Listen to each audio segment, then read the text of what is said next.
I should have trusted my gut that night, but instead, I opened the door. What happened after still feels like a nightmare I can't wake up from. Before we begin, make sure to subscribe so you don't miss more true horror stories like this. It's 2:45 in the morning, and I'm staring at the glow of my laptop screen because sleep is impossible tonight. Maybe tomorrow too. I don't know if I'll ever really rest the way I used to. My house feels different now, like the walls remember what I let happen inside them. Maybe it's all in my head, maybe it isn't. Either way, I need to write this down before the details fade, because the details are what keep me awake. The little choices that seemed harmless at the time. The moments I should have listened to myself. The second I said yes when I should have said no. A few months back, life was simple. I'm 31, working remote tech support, living in a small rental house outside of Cleveland. Nothing fancy. Beige carpet, a sagging couch I bought off Facebook Marketplace, and a fridge that makes a low hum that used to comfort me until recently. I wasn't unhappy, but I wasn't excited about life either. It was just neutral. Work during the day, Netflix at night, groceries every Sunday, the same 3 friends I saw when schedules lined up. Safe, quiet, predictable. That Tuesday started like all the others.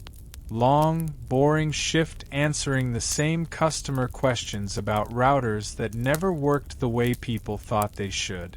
By 6, I'd closed my laptop, microwaved leftovers, and sat scrolling through my phone when there was a knock at my door. Nobody knocks at my door. The few people who know me always text first. The sound pulled me upright, heart beating a little faster than I'd admit. I opened it to see someone I hadn't laid eyes on in years. Ryan. We'd been friends in high school, not close, but enough to share jokes at lunch and sit together in the back row of math class. He looked older, worn down, with that restless way of moving like he was waiting for something to jump out at him. His jacket was frayed at the sleeves, and his shoes were covered in mud. But his smile was wide and too quick, like he was forcing it into place. "Hey man, long time," he said. It was strange hearing his voice again after so long, but something in me relaxed. Nostalgia has a way of softening edges. We stood in awkward silence for a few seconds before he asked if he could come in. He said he'd been in town for work, things had gone bad, and he needed somewhere to crash, just for a night or two. Every instinct in me whispered not to. My first thought was that I didn't really know him anymore. People change. 10 years is a long time. But then there was the memory of us being kids, laughing about nothing, and that small guilty feeling that if roles were reversed, I'd want someone to help me. I told myself it was only temporary. Just a couch, a blanket, one night. So I stepped aside. Ryan dropped his duffel bag in the corner and looked around like he was memorizing the layout. His eyes lingered on the windows, the back door, the street outside. I tried to brush it off as paranoia from being on the road, maybe too many nights alone in rough motels. We sat down with beers, talking like old times, except it wasn't really like old times. He kept checking his phone, glancing at the blinds whenever a car rolled by, and speaking in half-finished sentences that never really explained anything. When I pressed, he just said it was drama, stuff that would blow over. By midnight, I'd given him an extra blanket, told him the couch was his, and went to bed. I felt uneasy, but I buried it. I told myself I'd done the right thing. Helped a friend in need. That should have been enough to make me feel good. But as I lay there, I couldn't shake the sound of him moving around in the living room long after I closed my bedroom door. Not just shifting to get comfortable, but slow, steady steps back and forth. A pause at the window. The faint squeak of blinds being pulled open, then shut. Over and over again. I stared at the ceiling until the noise finally stopped, telling myself it didn't matter, that he'd be gone in a day or two. I had no idea then how much damage could come from a single night. The next morning, Ryan was already awake when I came out of my room. He sat at the table with a mug of coffee like it was his house, scrolling on his phone, his eyes rimmed with dark circles. I asked if he'd slept, and he just shrugged, saying he wasn't used to quiet places anymore. That struck me as strange because my street isn't silent. There's always the low hum of traffic from the main road and the neighbor's dog that barks at shadows. But he said it with such flat seriousness that I didn't push. I offered him eggs, but he waved me off. He grabbed his jacket and said he'd be back later, that he had things to take care of. No explanation, no real plan. He walked out, leaving his duffel bag in the corner like an anchor. I remember staring at that bag after he left, wondering why it bothered me. Maybe because it was there, heavy and worn, like proof this wasn't temporary after all. I thought about opening it, but guilt stopped me. It wasn't my place. He was a guest, and even if he was acting strange, I wasn't going to be the kind of person who snoops through someone's things. Still, something about the bag being zipped tight, tucked into the corner, made the living room feel smaller. Tension kept slipping back to what I'd heard last night, the footsteps, the blinds squeaking. When Ryan finally came back around 6, he carried a plastic grocery bag with some bread and instant noodles. He tossed them on the counter and gave me a look that felt like an unspoken deal. See, I'm contributing. But he paid in cash, peeling off a bill that looked too crisp, like it had just come from a bank. I tried to shake the thought. We ate quietly, half watching the news. Every time headlights passed the window, he shifted, his jaw tight, eyes darting until the light faded. I told myself it was just nerves, maybe leftover from whatever drama he'd mentioned. But a part of me knew better. The rest of the week passed in that strange rhythm. Ryan would leave in the morning, sometimes not returning until late, always carrying something. Groceries, a gas station bag, fast food. Always cash.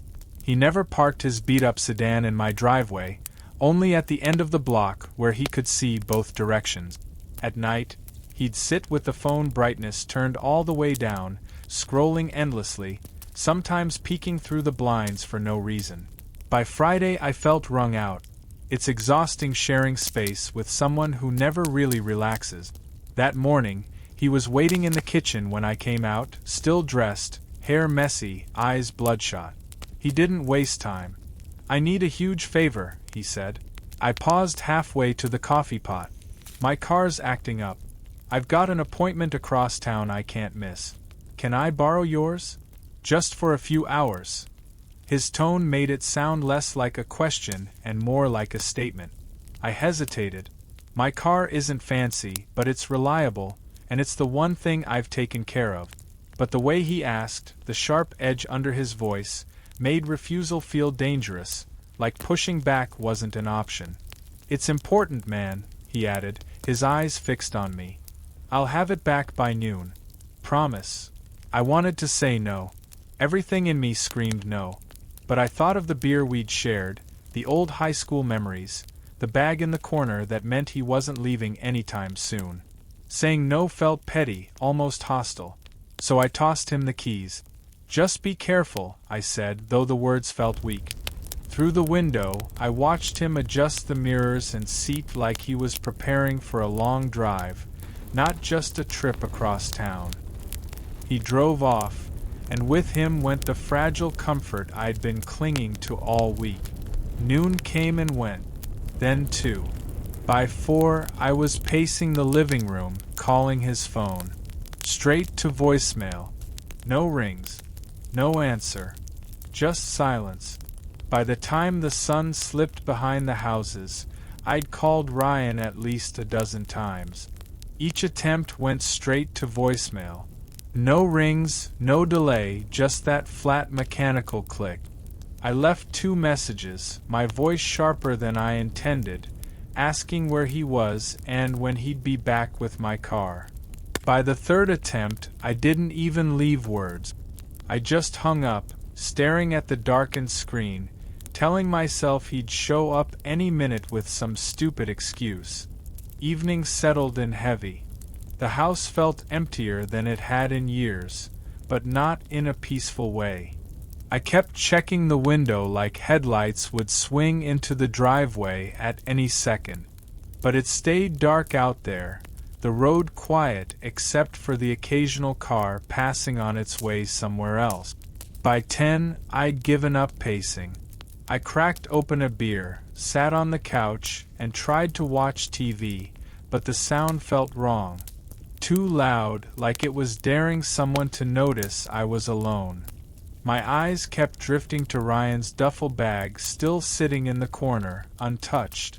It was like it was watching me. I thought again about opening it, about unzipping it just a few inches, but my stomach nodded at the idea. What if it was nothing? What if it was something I couldn't unsee? At midnight, I gave in and called my insurance company, feeling like an idiot as I explained my car might be stolen. The woman on the other end asked if I wanted to file a police report. I hesitated so long she repeated the question twice. How was I supposed to tell her I wasn't even sure if it was stolen or if I was just being strung along by someone I used to know? Finally, I said no, not yet. I'd wait until morning. Sleep was useless. Every time I closed my eyes, I saw Ryan adjusting my mirrors like he was settling in for more than a short drive. I saw his restless eyes scanning the street all week. I saw the crisp bills he peeled from his pocket like he had endless stacks of them. The thought hit me hard. What if he wasn't running from drama, but from something worse? Saturday morning came with no text, no call, no Ryan. I checked local hospital records online, even jail rosters. Nothing. My car was gone, my so-called friend gone with it. By afternoon, anger had replaced fear. I drafted a text that started with, "What the hell is wrong with you?" but deleted it before hitting send. Then, around 10 that night, I heard it. The low rumble of my car pulling into the driveway. My chest swelled with relief so fast it made me dizzy. Finally, he was back. I grabbed the doorknob, ready to unleash every word I'd swallowed all day. But when I looked through the peephole, my relief curdled into something else. Ryan stepped out of the driver's seat, but he wasn't alone. A tall woman slid out of the passenger side. Blonde hair, dark sunglasses, even though the sun had set hours ago. She didn't glance at the house, just scanned the street with sharp, jerky movements, like she expected someone to come rushing around the corner. Her posture was wound tight, shoulders stiff, hand buried deep inside a large purse that hung heavy at her side. Ryan forced a smile when he spotted me at the door, the kind that was all teeth but no warmth. "Hey, buddy. Sorry I'm late," he said when I finally opened it. Like it had been an hour, not over a day. He gestured to the woman. "This is Amanda, my friend from Vegas. She came down to help me with some stuff." Amanda gave me the quickest nod, her eyes never leaving the street. She wasn't interested in introductions. Ryan's voice rushed on, his words tumbling over each other. Something about car trouble waiting on parts. I wasn't listening. My eyes were locked on the small cut on his cheek, fresh and raw, and the scratches across his knuckles that hadn't been there before. And then I saw it, my keys dangling from his pocket. When I asked for them, his hand froze for just a second too long before he pulled them free. They were warm in my palm, sticky, like they'd been pressed too tight for too long. My gut twisted. Every part of me wanted them both out of my house. They stepped inside like they owned the place. Ryan headed straight for the living room, already pulling his duffel bag closer and shoving clothes into it without looking at me. Amanda disappeared into the bathroom and shut the door. I heard the lock click. The whole thing felt wrong. Ryan avoided eye contact, his hands trembling slightly as he stuffed items into the bag. I asked where they'd been, my voice sharper than I expected. He muttered something about business in Tucson, his tone flat, rehearsed. But I knew better. On the corner of his sleeve, I spotted a faint smear, reddish-brown, like dried blood. I told myself it could be rust, paint, anything but what it looked like. When Amanda finally came out, her face was pale and drawn, sunglasses tucked away, revealing eyes that seemed too alert, too sharp. She carried her purse close to her chest. I couldn't shake the feeling that there was something heavy inside it, something more than just makeup or a wallet. "We'll just grab our stuff and be out of your hair," Ryan said quickly, like he was rushing through a script. He wouldn't sit down, wouldn't relax. His whole body vibrated with nervous energy. That's when I noticed the smell. A faint metallic scent clinging to them both, mixed with burnt rubber. My throat went dry. I told him he should probably leave sooner rather than later. I said it casually, but the words felt like they carried weight. He gave me a forced smile, nodded, then shoved the last of his clothes into the duffel. When I asked again about the car, about why he was gone so long, he waved me off, saying I worried too much. His laugh sounded hollow, like he was trying to convince himself as much as me. When I held out my hand for the keys, he hesitated just a beat too long. Then he dropped them into my palm. They were sticky, almost tacky, as if coated in something I didn't want to identify. I wiped them on my jeans without thinking, trying to erase the texture. Amanda drifted behind him, her eyes flicking from me to the windows to the door. She didn't speak, didn't need to. Her silence was louder than anything Ryan was saying. By midnight, they were gone again. The sound of Ryan's old sedan starting up echoed through the street, fading until it was just me and the silence of my house. Relief should have washed over me, but it didn't. Instead, I walked through the rooms, noticing things I hadn't before. The bathroom window was cracked open. I never left it like that. In the kitchen, muddy footprints stretched across the tile, too large to be mine. The back door lock felt loose, like it had been jimmied. My stomach churned as I realized they'd done more than just stay here. They'd moved through my space, checking, searching, leaving traces behind. The final push came when I stepped outside for air. There, crumpled in the driveway, was a gas station receipt. Flagstaff, 3 hours north. The time stamp was from Friday, right around when Ryan said he was just across town. I went cold. The next morning, I inspected my car in daylight. On the rear bumper, a dent I hadn't noticed before. Along the edge, a streak of blue paint, the exact shade of a police cruiser. My hands shook as the pieces began clicking together. Ryan's paranoia, his obsession with watching the street, the cash, the blood, the sticky keys. Amanda's silence, the metallic smell. It wasn't just drama. It was something criminal, something violent, and now, without meaning to, I was part of it. Monday morning, I was sipping coffee at the kitchen table, still staring at the dent on my bumper through the window, when the flashing red and blue lights filled my street. 3 patrol cars pulled up, no sirens, just silent authority rolling to a stop in front of my house. My stomach dropped. A woman in plain clothes stepped out of the lead car, badge glinting against her jacket. She knocked firmly, not like Ryan had, not like a friend. When I opened the door, she introduced herself as Detective Morrison. Her tone was steady, practiced, the kind you can't mistake for casual conversation. "Do you know a man named Ryan Carter?" she asked. The name hit me like a physical blow, even though I'd been waiting for it. I nodded, every muscle tight.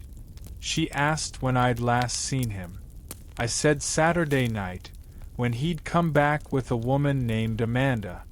Her pen scratched across a small notepad, her eyes flicking up every few seconds to read my face. Then she told me.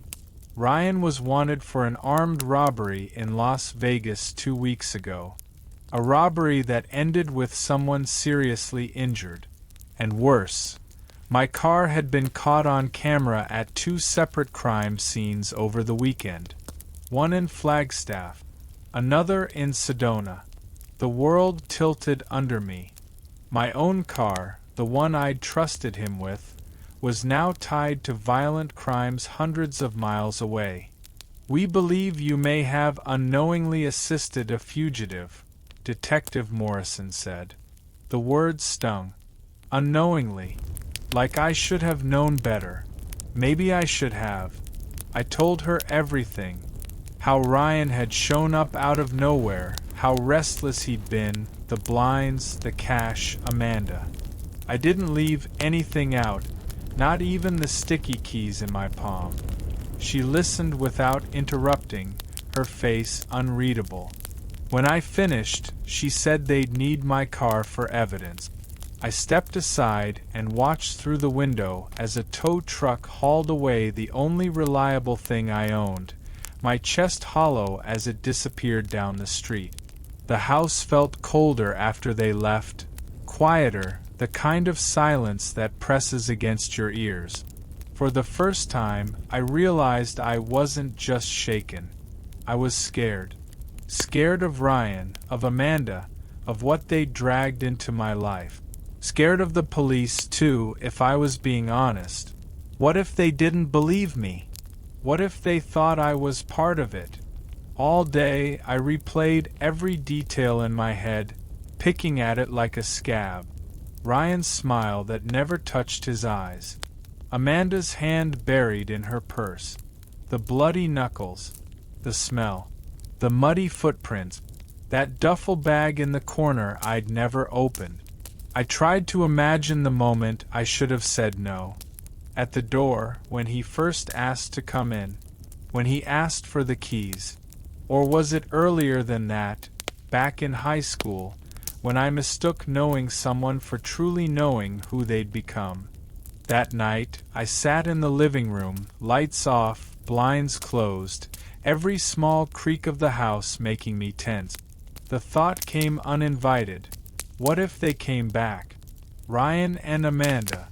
What if they needed something else, wanted to hide, decided I'd seen too much? I checked the locks twice, then 3 times. I dragged a chair under the doorknob like some flimsy defense would matter against people who'd already lied, stolen, and run from the law. Lying there on the couch, staring at the ceiling, I finally understood something I hadn't wanted to admit. Helping him, even for one night, had changed everything. My quiet, boring life was gone. And deep down, I knew it wasn't over. The next few days blurred together. I worked from home like always, but nothing felt normal anymore.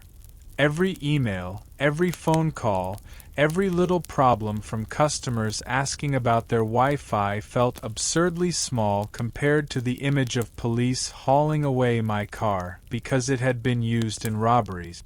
My focus was gone. I kept staring at the corner of the living room where Ryan's duffel bag had once sat, like its absence left behind a shadow. Detective Morrison called me twice that week. She asked the same questions in slightly different ways. How long had Ryan stayed? What did he talk about? Did Amanda ever say anything? Had I noticed weapons, drugs, anything suspicious? I answered as best I could, but I could tell she was measuring my pauses, my tone, weighing whether I was withholding. Each call left me sweating. I wasn't guilty, but guilt seeped in anyway, the kind that comes from knowing you let the wrong person in and now you were tainted by association.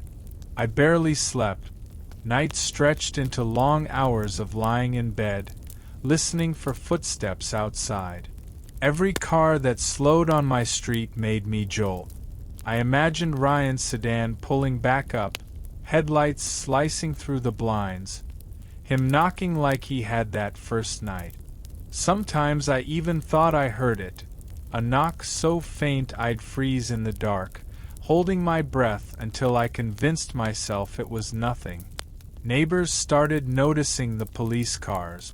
Mrs. Hall from across the street asked if everything was okay. I told her it was a mix-up with my insurance. The lie slid out too easily, and afterward I hated myself for it.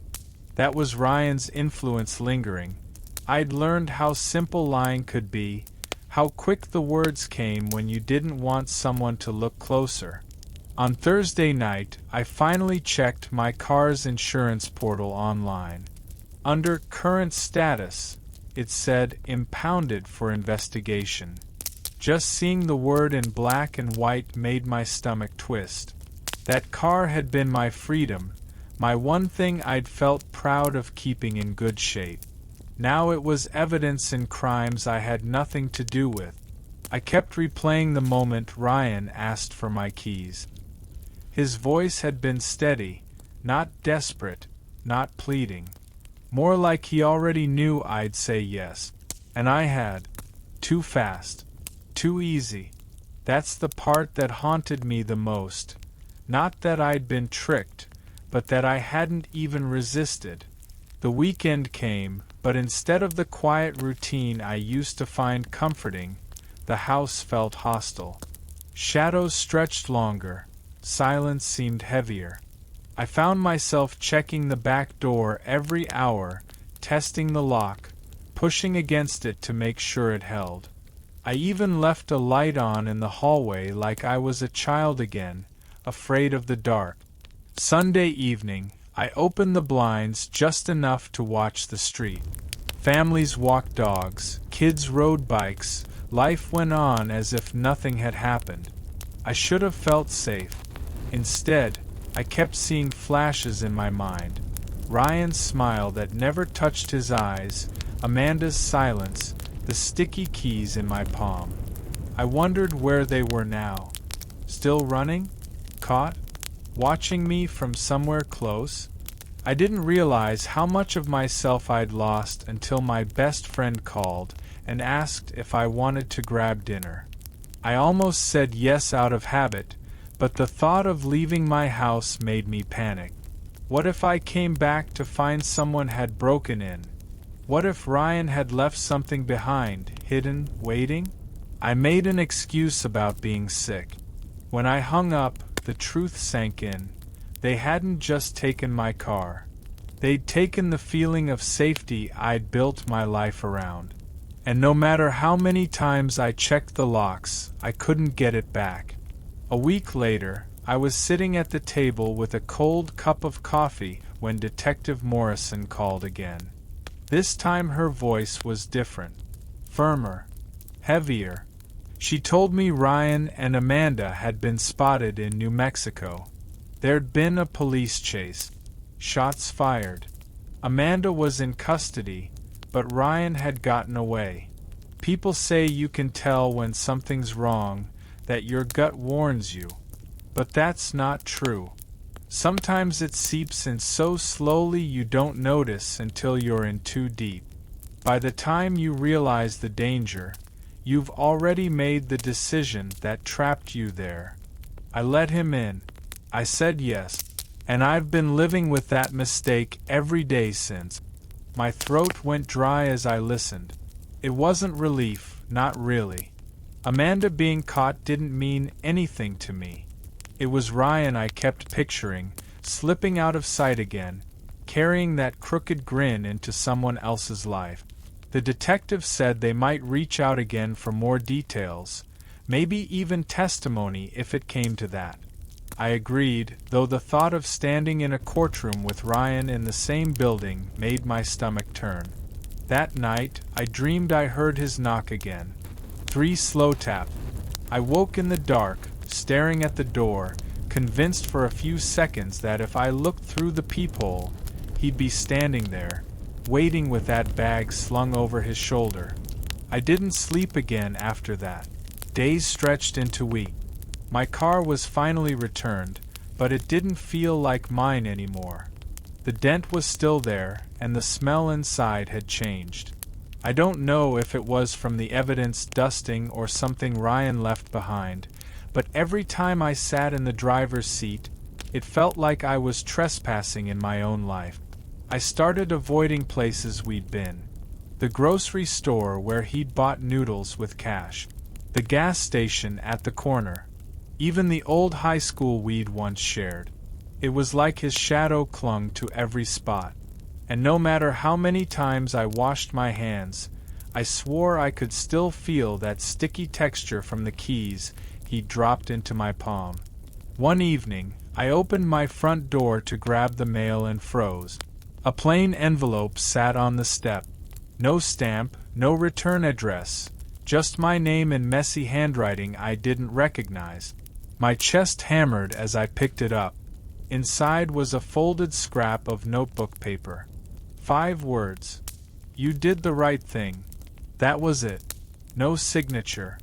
No explanation. Just those words. I stared at them for an hour, trying to decide who had left it. Amanda, somehow? A cop trying to reassure me? Or Ryan himself, watching from somewhere nearby? The idea that he'd been close enough to leave it made me sick. I didn't call the police. I tore it up, flushed the pieces, and sat in silence until the house creaked with night. Sometimes I wonder if it was really him. If he wanted me to know he'd walked away without me stopping him, that he could still get close whenever he wanted. Other times I tell myself it was nothing, a prank, coincidence, anything but him. But deep down I think it was. Life has gone on, technically. I still work, still eat, still answer phone calls. But it's different now. Every stranger's face lingers too long in my memory. Every knock at the door makes me tense. I keep my blinds closed at night, but sometimes I catch myself peeking out anyway, watching the street the way Ryan used to. People say you can tell when something's wrong, that your gut warns you. But that's not true. Sometimes it seeps in so slowly you don't notice until you're in too deep. By the time you realize the danger, you've already made the decision that trapped you there. I let him in. I said yes. And I've been living with that mistake every day since.